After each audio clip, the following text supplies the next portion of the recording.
Captain Dr. CRD. Right? She passed out from AFMC. She was the first woman to receive a Sena Medal Gallantry Award. Expert. So what I now want to take your focus is to, while I was seeing this video of her, there's a Doordarshan footage on YouTube, I saw this very, striking insignia. So for this, for a long time I've been blabbering about regiments and regimental insignia. Is this the regimental insignia we're talking about? We read in anatomy, regimental badge sign. Don't ask me the nerve roots, but there is some sign, right? So that is there. So is this the regimental badge we're looking for? Look at those badges. Are they the regimental badges? Officers. Are they regimental badges? Yes or no? Okay. So these are called formation signs, right? These are not regimental insignia. So you have to, if you want to spot regimental insignia, you see three things, right? One is the beret, the cap, which has that, right? Then there is the most obvious one to identify, that is this, shoulder. The epaulets and below it. Epaulets are also written, and there's this, sign as a acronym of it, say JART. I showed you the epaulets of artillery, etc. Right? And the third thing that you see is the belt. Right? So these three things will help you identify, not this. That is the basic mistake that you make. Right? So these are formation signs. So what are formations? Formations can be army headquarters. They can be the 7 army commands. We're talking about army only. The army corps, divisions, regional areas, and training establishments. Right? So we'll look at a few of them. Okay? So this is the army headquarters. So one interesting thing, sorry I forgot to tell you this. So what does this look like, this particular sign? Ram, exactly, very good. You guys are pretty good in identifying animals. So this is actually a ram. This is called the Charging Ram Division, right? So Charging Ram Division, also called the 7th Mountain Division, very distinctive insignia. And this is a divisional insignia, right? Divisional insignia, most of them are not in public domain, but some of them like these are. Very aptly, the motto of this Charging Ram Division is basically Rage Like a Ram. Right? So, yeah. Okay, homework for the cadets. You will find out why ma'am won a Sena Medal Gallantry. Right? Okay, this is the Army Headquarters badge. Now, just to make things fancier, this is not red. Can anyone tell me what exactly this color is? Just to make things fancy. Crimson. That is the term I was looking for. This is called crimson, right? And this yellow, somehow they chose to not call it yellow, but primrose yellow, right? So this is the army headquarters symbol, and this is the Ashok Chakra, obviously. One more interesting panda that I remembered regarding Ashok Chakra. So you have all seen the Indian emblem, right? Three horses, 3 lions, right? So the reason India got its emblem is because of a Pakistani Major General. It's a very curious fact. There was a guy called Habibullah Khan Khattak, right? So he was member of the Bihar Regiment. So if you see the Bihar Regiment logo, they have that Ashoka emblem. So this guy actually fought against his superiors, saying that I want this as a regimental insignia. And he actually succeeded in the 40s in getting this, right? And he actually had seen those Ashoka lions while in a Calcutta museum. And it was accepted, and somehow the top ranks, they got impressed by it, and it was adopted by India as the national emblem. Obviously, Khattak never got the credit. So in 1997, Bihar Regiment specially called him for an event, and he still had very good relations despite migrating to Pakistan in 47. So that is one interesting trivia. Okay, this is Southwestern Command. Now this has a very mythological connect, right? Why this is called what it basically tries to show. You see there are 7 spokes, right? There are 7 spokes. This is why it's also called Sapta Shakti Command, right? So if you have read mythology, you know that Durga, she had, she used some 7 types of Vahans to defeat Asura once, according to one particular Purana. So these guys took Southwestern Command's insignia from Sapta Shakti to this, and this, this Vajra, it actually shows offense and ready to strike. Where is Southwestern Command based in? Okay, Jaipur. Right. So Southern Command is the one we have all seen, right? We must have seen this in some or the other officers' formation sign. Southern, you see the stars. They're not exactly, you will not form right lines from them. So they are a bit displaced. You see this star and this star. The reason is because they're trying to mimic this particular constellation. It's called the Southern Cross. That is what the inspiration of Southern Command is, which is why you can play this line right from here and there. It's one of the most distinctive constellations in the Southern Hemisphere, right? This is Southern Command's insignia. The Southern Cross was taken by from Australia because that is the most prominent constellation in the Southern Hemisphere. So the Australian and the New Zealander group had Gallipoli, used to have this, and that's how. Just so Sir mentioned Gallipoli. So where is Gallipoli? Anyone has any idea? Turkey, right? So the Dardanelles Strait, where it's entering Turkey, it's near that coast, that peninsula is called Gallipoli. Now why I said this is because in Gallipoli, if you are going through a ship through that Gallipoli, you'll see there's a feature called the Gurkha Bluff that every shipman has to navigate through. It's at the tip of the Gallipoli peninsula, which is, the reason is Brits specifically requested Gurkhas to be brought from India to fight at Gallipoli. And we know Gallipoli was a major loss for the Brits, and Churchill was forced to resign because of this.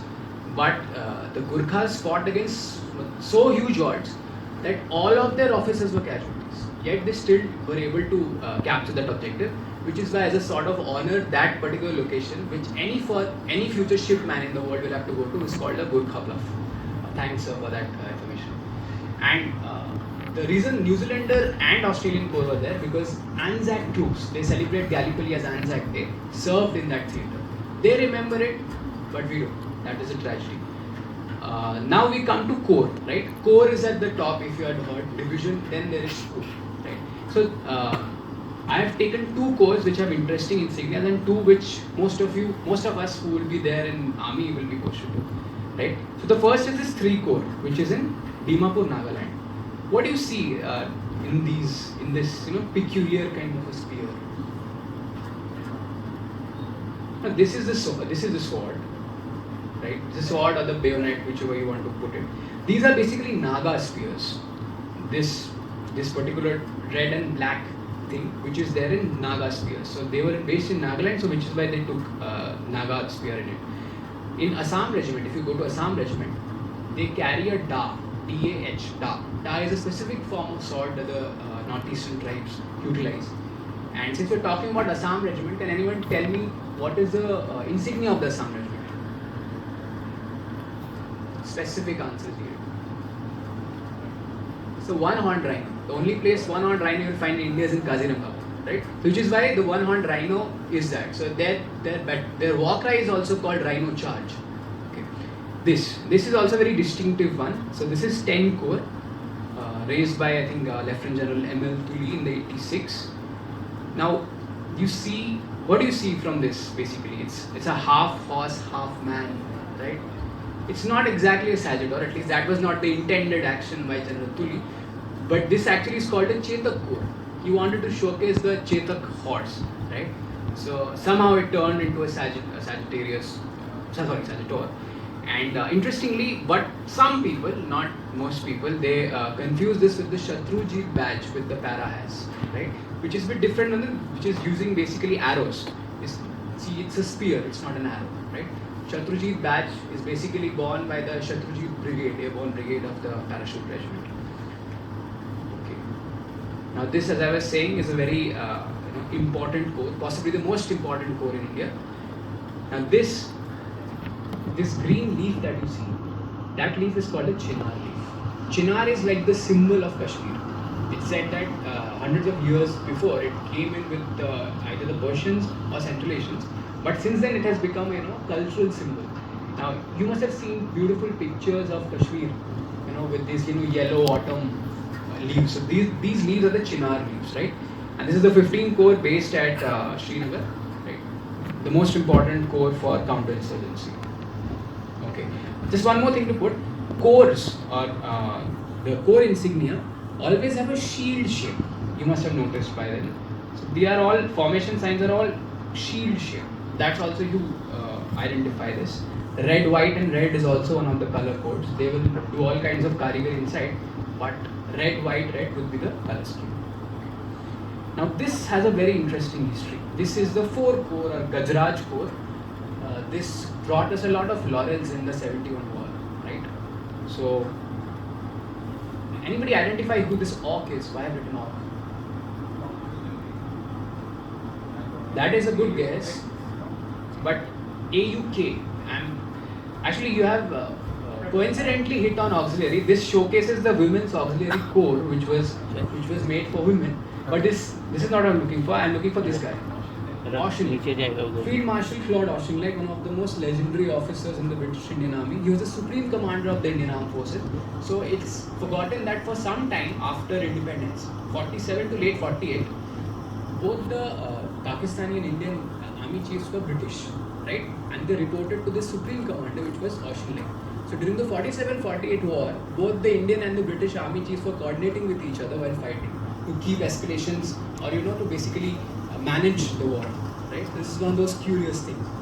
And just one more trivia to add to 47-48, they gave a stand down order for British officers who were serving in both the regiments, right? So that there is no British officer kills another British officer.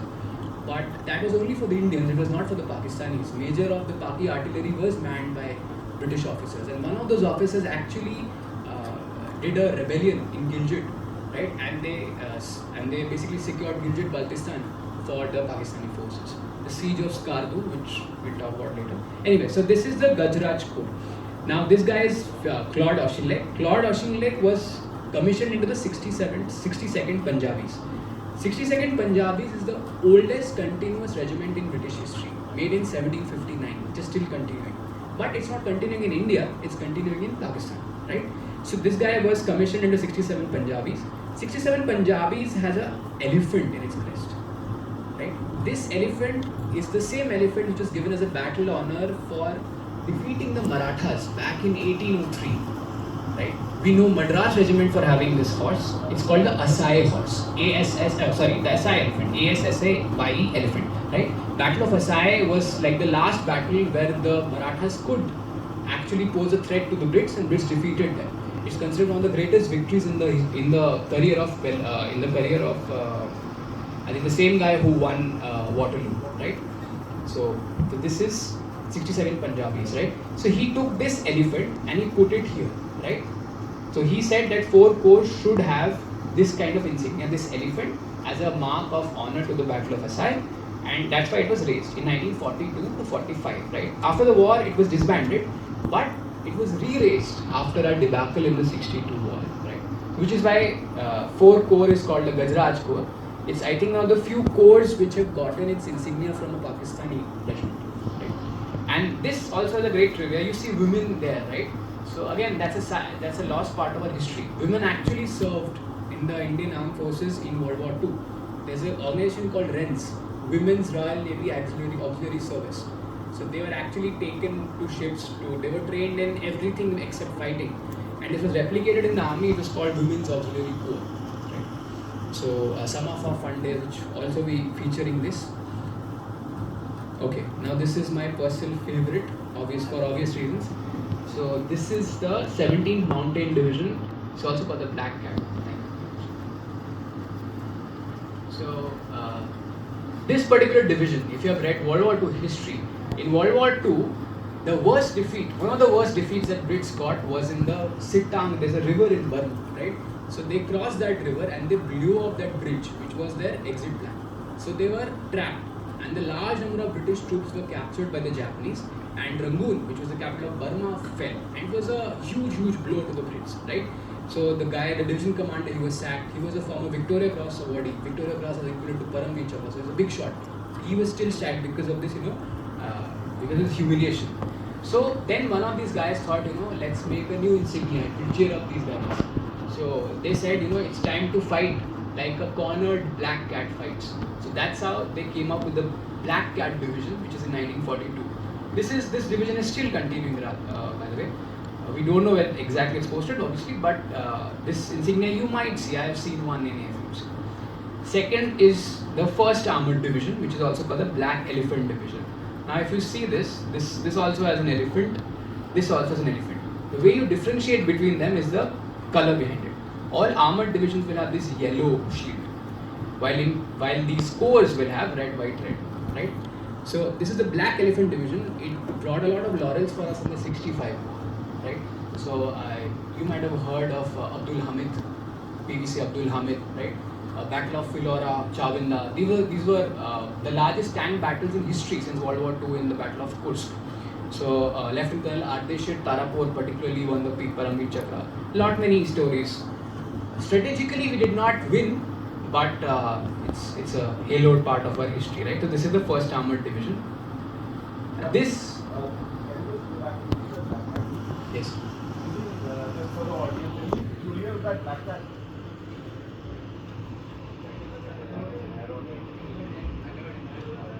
Look at the tail.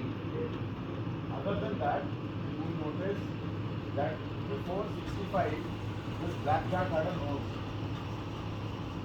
But after the defeat, this is the 6th inch. So your 317, 417, all that. So because he faced reversals in the war, it was said that this region naam kata. So after that, the nose was removed from this guy. Wow, amazing one. Nice one. Great. Be there to, you will find it funny. Gangtok to Nakula, that entire thing is reversal. Right. If you see any cat, which by personal experience I have, this is the moment where you should hide, right? The tail's up, making itself like she's about to attack, and then you're finished. Okay, so this is the Indian Infantry Division, which is called the Red Eagle Division. So this, by many British commanders, has been said to be the greatest military force, arguably the greatest military force in military history, comparable to Napoleon's Guard, right? So the Red Eagle, you can see it's a distinctive note. So in World War II, they took part in a place where few have heard of, right? So this guy, this person, Subedar Richpal Ram, he won the Victoria Cross, which is Paramveer Chakra equivalent, in a country in East Africa. Right? Egypt is a good guess. Red Eagle Division did take a part in Egypt, but it's not Egypt. Close. Eritrea. Eritrea is the country I'm looking for, right? So people fought in Eritrea, they fought in Tunisia, they fought in Sudan, and other places. So this is from Eritrea, right? This is from San Marino, right? San Marino is in Italy. Again, it was a great victory. This guy basically, despite taking so many bullet injuries, evacuated. And obviously we know Gurkhas are Gurkhas, so nothing needs to be said after that. Okay. So Paramveer Chakra, Abdul Hamid, I said 1965, and this is one of the Subedar Joginder Singh in 62, again major highlight. So this is the 4th Indian Infantry Division, still existing. Okay, these are the areas, right? So again, it's very less known that there are certain formations which are called areas.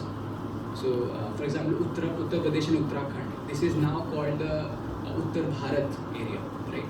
So if you see the Uttar Bharat area, this has these two fishes, right? These two fishes are actually derived from the Awadh symbol, which is called Mahi. You see, this is the Awadh princely state symbol. This is in Kausar Bagh, which is in Lucknow. This is also this fish symbol.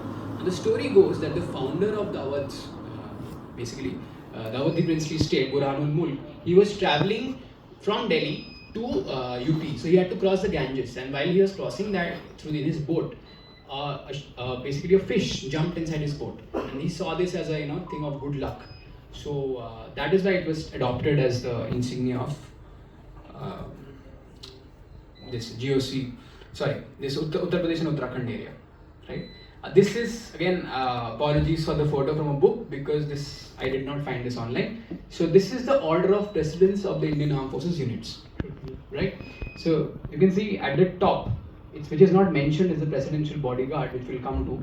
After that, these are the Armored Corps, RT, Air Defense, and so on and so forth. And if you see AMC, which funnily enough, which even ranks below MNS, right? Huge part of controversy at that time. But this actually does not mean a lot of things, but for the oldies, when it was created after independence, this caused a lot of heartburn, right? The senior most infantry regiment is the Brigade of Guards.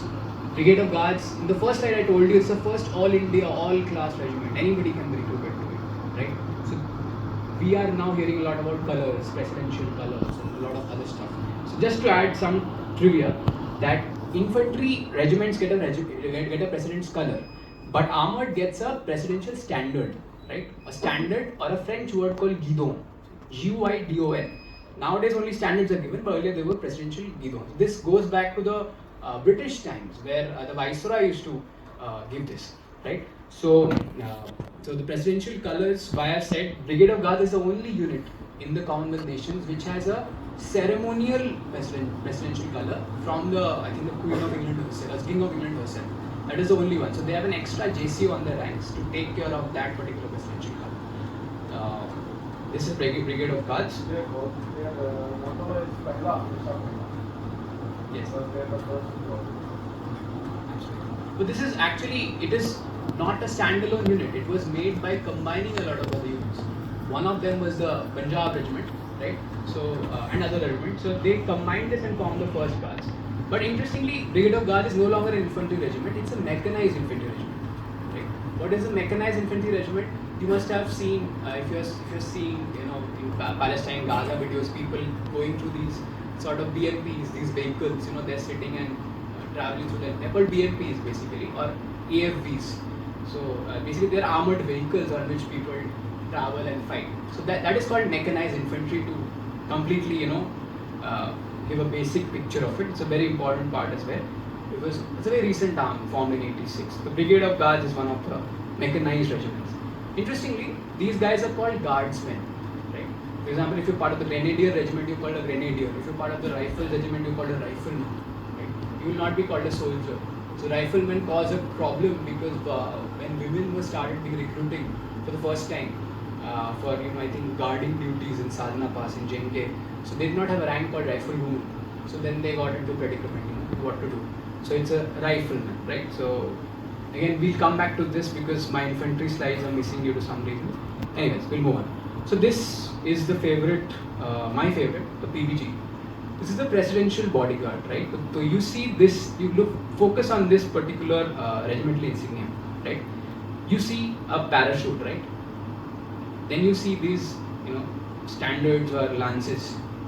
Most armored units will have a lance in its, sign, because lancers were what they used to be called earlier. Most armored units, most tank units had their origin as cavalry units, right? So this is a very common sign. So this showcases that they can be, basically they know how to operate tanks and cavalry. This is the parachute, and this obviously the wings also showcase a parachute significance, right? Now the significance of this PPG is they're the only unit in the world who are also cavalrymen, who can act as special forces infantrymen, can have airborne abilities. I mean, they do para jumps like Jafar Sir has done. And lastly, they can also be deputed operationally for other purposes, and they're also given tank training. So right, so many things one particular ceremonial guard is doing, right? And this actually was founded in 1773 as a Governor General's bodyguard. They used to be the Governor General of British India. So his household cavalry unit was called the Governor General Bodyguard. When the British took over, it was called the VRBG, the Viceroy's Bodyguard, and ultimately it is called the Presidential Bodyguard. So this, as I said, this has very, very stringent recruitment criteria. Alas, people like me cannot join there because you need to be 6 feet tall at least. Right? The only time they gave a relaxation was in World War II when they could not find people. They said, "ठीक है, थोड़ा कम कर दो 5'10". So it is that kind of a stringent criteria. Secondly, they only recruit from 3 ethnic communities, from the Jats, Sikhs, and Rajputs. Right? Now, this is a very unique tradition of the PVG. So you see this. This is a banner. It's called a trumpet banner. This is a person, a trumpeter holding a trumpet and a banner. So this is basically the insignia of the president. This is President Rajendra Prasad, right? So this is a tradition which goes back to the 1920s. PVG is the only unit which is given a ceremonial banner by the head of state, right? And this they keep it treasured in Rashtrapati Bhavan Museum. They have a beautiful collection of these trumpet banners, right? Okay. Now this is the presidential buggy.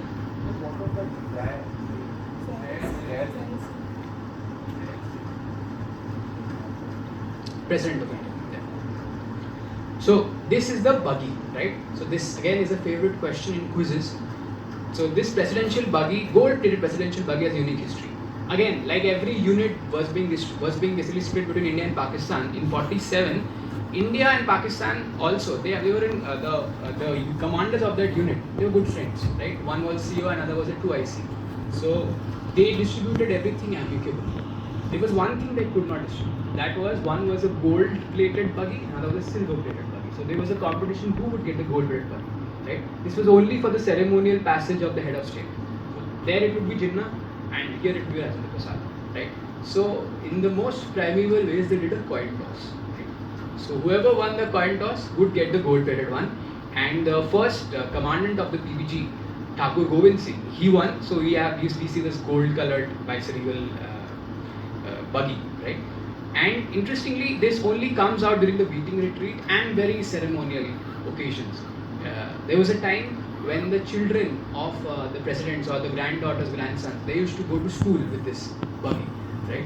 So much for grand stuff. But Pranab Mukherjee is credited with revitalizing a lot of these traditions which were getting lost. So he published a beautiful book on the PVG from where all of these photos are sourced, right? This is the presidential buggy. Okay, these are the officers. The commandant is not here. This is the 2IC and I think the Armoured, but the commandant is not here. I'll show you the uniform, which have an interesting history. Now this is they have many uniforms, but this is the ceremonial uniform, right? This is a NCO. An NCO in an armored cavalry regiment, they start from a SOAR, SOWAR, right? And then they progress accordingly, right? The Fadar, Lance the Fadar. So anyway, so this thing you see, this is a black boot. This is a riding boot, right? As I said, they're cavalrymen, so they need to ride horses. So this is a long boot with you can see this means here. So this riding boot they wear. They're the only unit in the counter stations to wear this closed red tunic with a belt. This is a whole thing, red tunic with a belt. And these are the steel, basically steel epaulets, which are for the NCOs, right? Now, the interesting thing which I want to bring your attention to, you see this headgear. You see this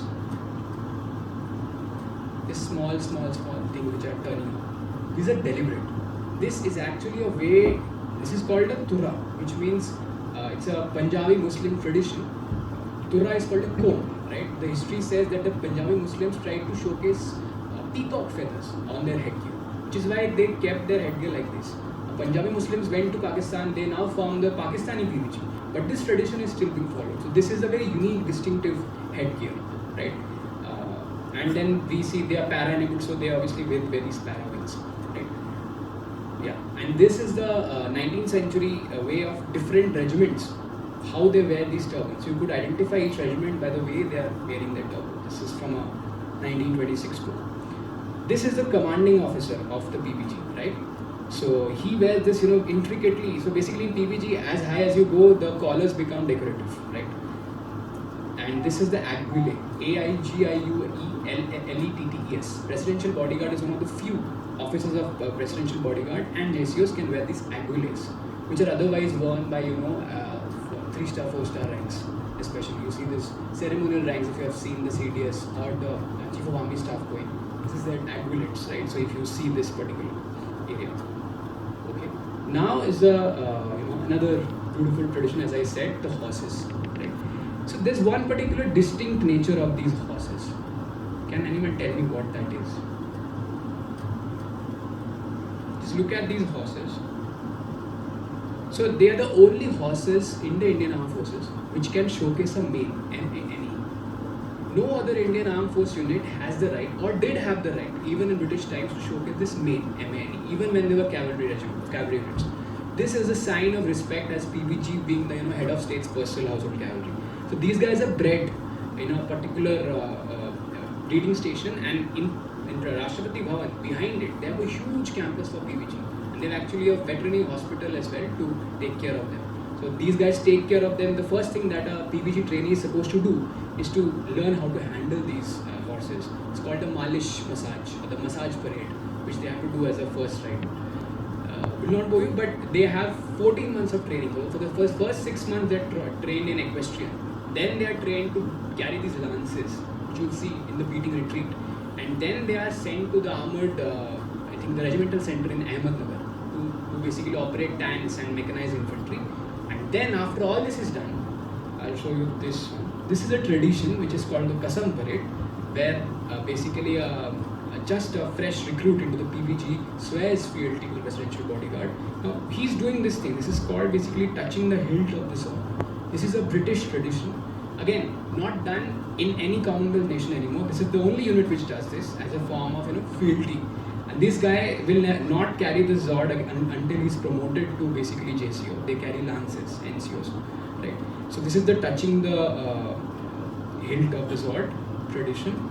And again, another unique thing in dressing. This is called a sabotage, right? This is a shabak. Shabak is basically the covering over that horse, which is intricately carved. You see the PVG's insignia.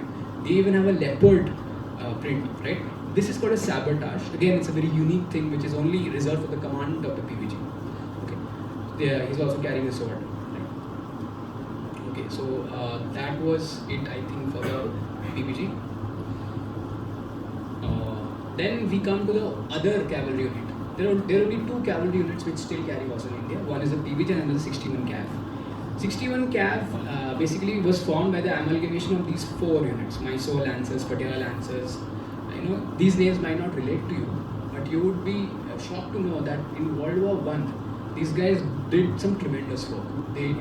Their brigade was called the 15 Imperial Service Brigade. So the princely states gave their armies, it was seen a fealty of honor to the British to fight in the World War I. The last cavalry charge in history was done by these guys, Mysore Lancers. Basically, it's called, you have heard of Trimurti Bhavan, right? Those of you to Delhi. There's a memorial of that. It's called the Haifa Battle Memorial, which is the Trimurti. There are three swords of the three princely states which done this, which later formed 61 Cav, right?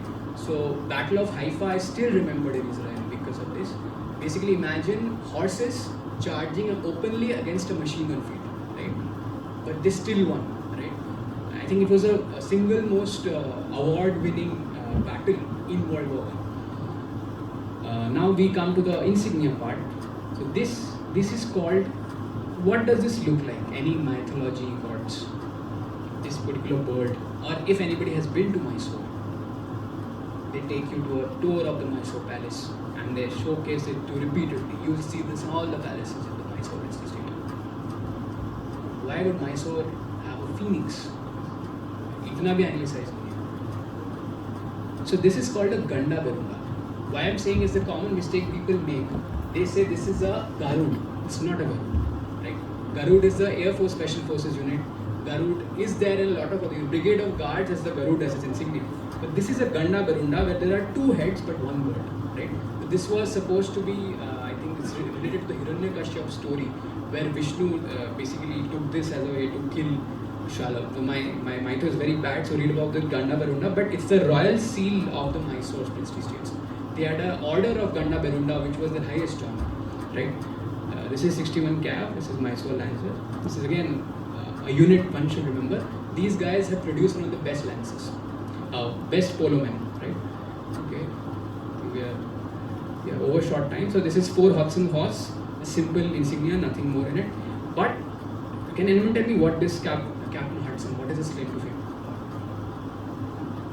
So it's written here, Capture of the King of Delhi by Captain Hodson. So in 1857, this guy is known for massacring the sons of Bahadur Shah Zafar and capturing him. There's a darwaza in Delhi called the Khuni Darwaza, where this is supposed to have happened, right? And he also killed 15 other of his band's members in just cold blood, basically shot in cold blood.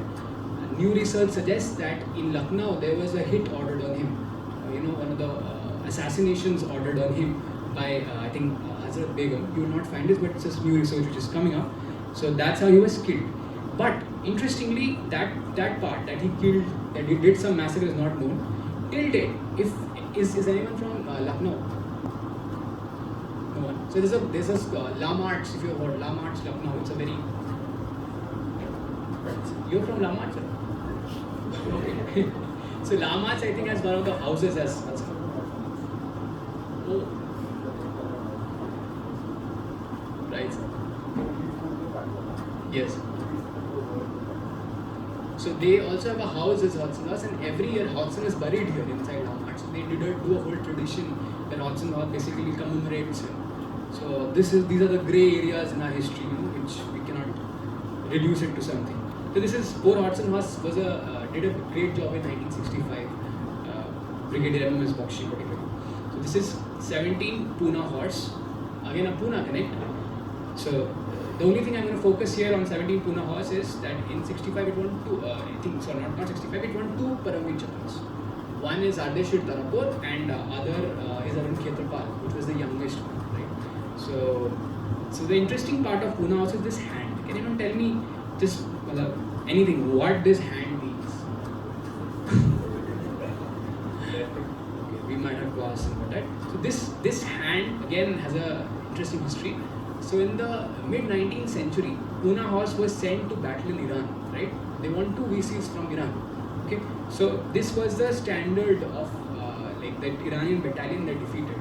So it is that somehow they call it the hand of God. I think nothing to do with Maradona. It's just a victory of their exploits in Persia. Interestingly, Khushab was the name of the tank, which I think Ardeshir Tarapur used. Khushab is actually a battle armor from Persia, right, which they fought. This hand was displayed in AFMC when Mahi character became the king was appointed by law to 17. Okay. Everything comes down to AFMC, fittingly in the end. Okay, this is 18 Cav, so this is a small connect, it's like an oblique connect, but still I have put it in. So this is called the Prince of Wales, basically hereditary. So these were supposed to be ostrich feathers, right? HDN ostrich feathers. So they put it in many of these units, right? Rimkolian, so anybody have heard of RIMC? Very, still produces a lot of the senior officers of the Indian Army, right from school is recruited, the Rashtriya Indian Military College. So RIMC had this, right? This HDN as Prince of Wales feathers. But again, after independence, they thought, we can't have such opulence, ostrich feathers, imagine. So they made a small correction. They changed this to basically peacocks. Right? So, it's the Indian now, and they replaced HDN with, Bal and Vivek, right?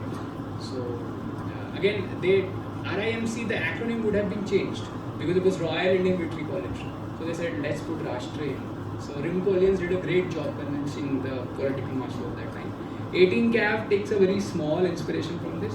I think these tenets. There earlier used to be one of these feathers in this, I think, Ashoka symbol.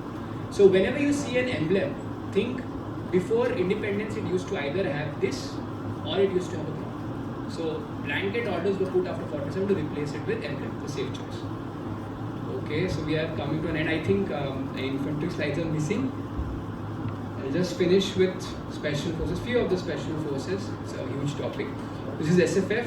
This is a very rare insignia which is not in open domain. It's called the Para Gurkhas. The first Vikas battalion carries this. Gurkhas are recruited. Anybody has heard of SFF recently or what it's known as? Special 24. Where do you hear this recently? Not recently, in last few years. Exactly. So it's called Operation Galwan Valley. So SFF. So basically this is called Operation Snow Leopard when India retook a lot of the heights in Galwan, which forced China into the negotiating table, for which SFF was used, Special Frontier Force. Now the next time, I think some of you might from Delhi, you must have gone to Majnuka Tilla. There's this Tibetan hub, right? So inevitably, if you have crossed that area, you must have, unknowingly crossed some ex-SFF operatives, right? It is that congested of SFF operatives. So what is SFF? So this I will take a small bit of time because it's a very interesting history. So to know this, you have to go back to the 1950s, right?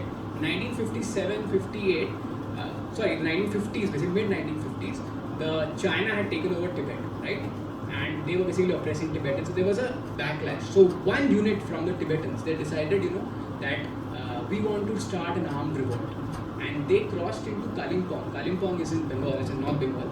And they basically contacted the CIA through India. And they basically 250, I think, Tibetan recruits they were secretly brought into India. From India, they were taken to US in Virginia, where such cold conditions were replicated as Tibet.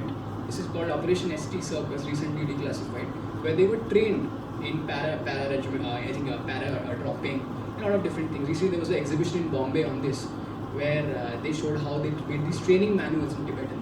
Right? So they were then airdropped into Tibet and they to incite revolt, right? And it caused a lot of alarm bells in China.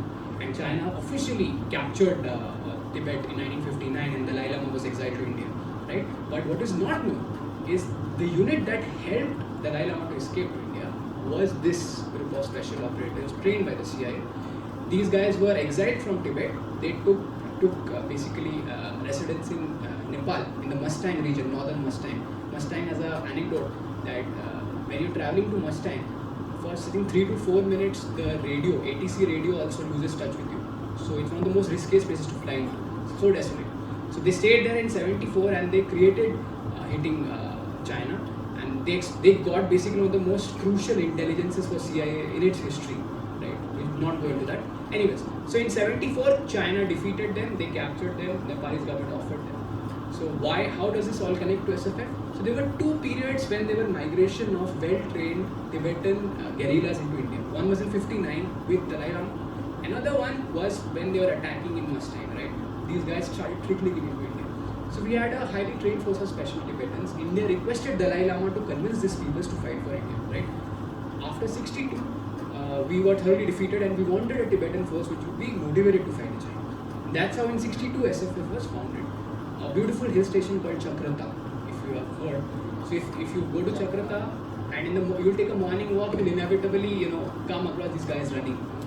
I personally stumbled across them, and women were also recruited far back in the 70s, 80s, not in active combat units. So that's how SFF came to being. They have some of the most legendary ops in Indian history. 57, 58, 59. The revolt has started by 55, and then in bits and pieces they came on trickling until 1974. In 1975, because again, as I told you, Mustang force was defeated, so there were no more recruits. Then we opened it also up to Gurkhas. So now it's open to Gurkhas and as well as Tibetan origin people, right?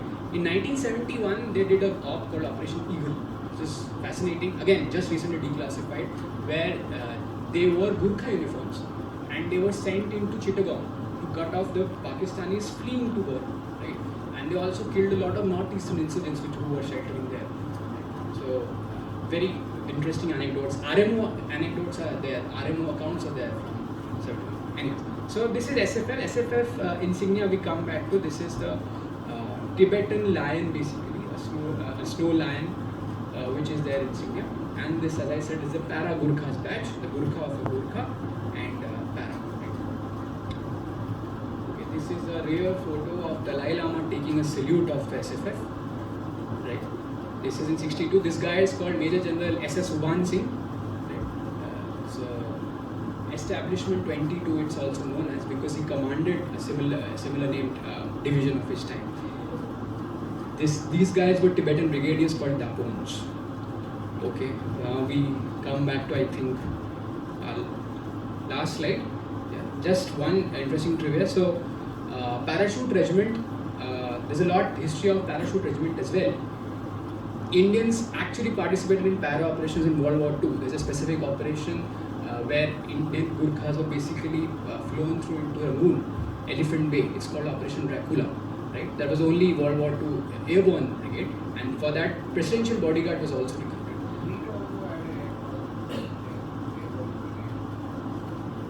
Yes, sir. Yes, sir, but not for Indians. The Indian Airborne Division was formed in '44. Yes, the first Indian was called the 44 Airborne Division. And the last thing that I'm going to end with this is something that, of course, we are seeing one in the audience right now. And we have seen this frequently, the Balidan badge, right? But an interesting trivia that Balidan badge is actually inspired from this. Can anyone tell me what this insignia is? It's also a similarly legendary unit in Britain in World War II.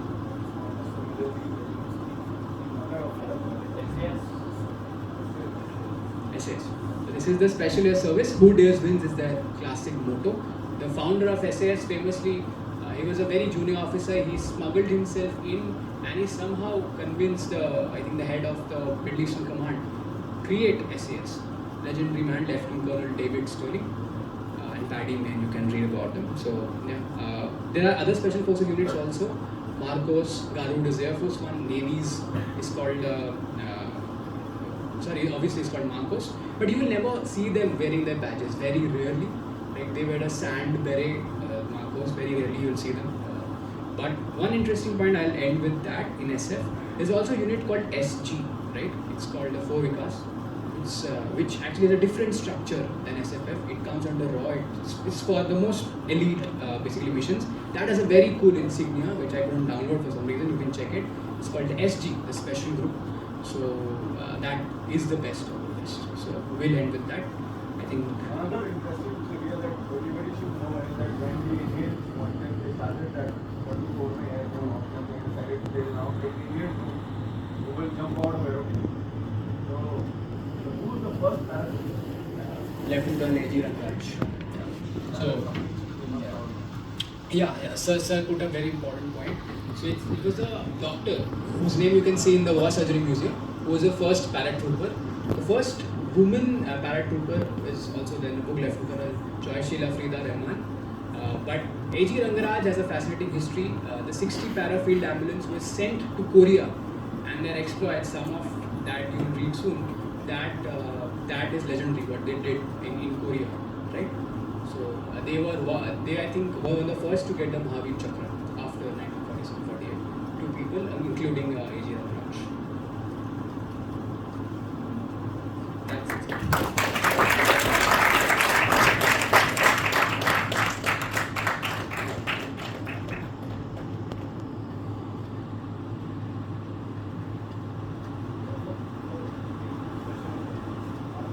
So any final remarks?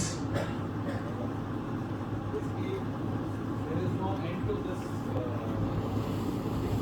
When we were doing our research for our book, we came across so many interesting things, so much of history behind it. We lived through 30 years of war, a lot of us without knowing what anything is. So it's a good thing to start off with. And I'll just request everybody, whether it's a first comer or a late comer, think of topics and titles you would like to speak of. You don't need to necessarily give a 1 hour long talk. 1 hour is the max, but if you have something that you want to speak for 15-20 minutes about, that's fine. If it's the history of your of a particular place or a dynasty or something, anything goes as long as it's not big. Right? That's why he didn't mention Ramadan. You can also take up infantry regiments. I didn't even cover infantry regiments. It's a huge number and each has a lot of history. So all of us are, one of those niche topics which whenever you're reading you get drawn into that. All of us have some leaning toward a particular topic. And usually you will know more about that topic than anybody else. So you can just feel free to, get in touch and have a small thing, half an hour, 1 hour. It will be nice. Showcase what you're passionate about and I want to thank Captain, erstwhile group captain and now Air Commodore. Just sort of get this rolling. And also thank you for being the guardian angel of the debating, dwelling and history society that we are. And most of the job is actually, I'm very happy because most of my job is being done by him. So whenever there's any issue, I just stand up in his office and everything is sorted out. I think this is a very blessed phase for BNQ. We must do as much as possible. One of the things that we are really keen and passionate about was what we discussed was trying to get back the tech talks. But that can't happen without you being passionate about it and you getting involved. It's not our baby, BNQ is your baby. We are just here to sort of guide you, give you direction, mentor you and stuff like that. So in case you guys are keen for tech talk, it requires a lot of planning. It requires